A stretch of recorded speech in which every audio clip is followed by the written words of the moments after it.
There's no feeling more intense than starting over. If you deleted your homework the day before it was due, as I have, or if you left your wallet at home and you have to go back after spending an hour in the commute. If you won some money at the casino and then put all your winnings on red but it came up black. If you got your best shirt dry cleaned before a wedding and then immediately dropped food on it. If you won an argument with a friend and then later discovered that they just returned to their original view. Starting over is harder than starting up. If you're not ready for that, like if you've already had a bad day, then what you're about to go through might be too much. Feel free to go away and come back. I'll be here.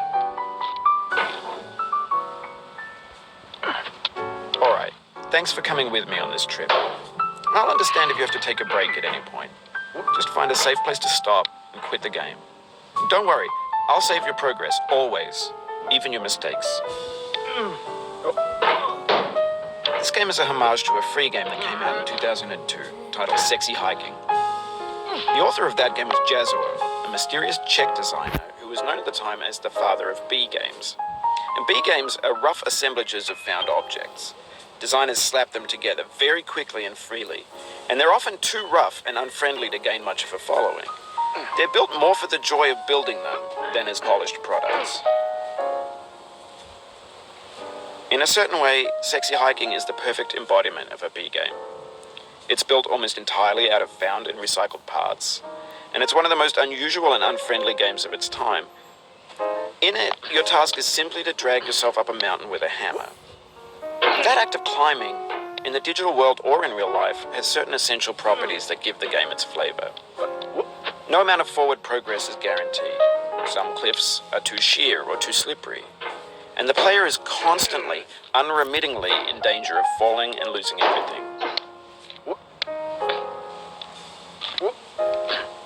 Anyway, when you start Sexy Hiking, you're standing next to this dead tree that blocks the way to the entire rest of the game. It might take you an hour to get over that tree. A lot of people never got past it.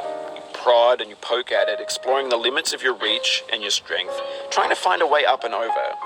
And there's a sense of truth in that lack of compromise. Most obstacles in video game worlds are fake. You can be completely confident in your ability to get through them once you have the correct method or the correct equipment or just by spending enough time.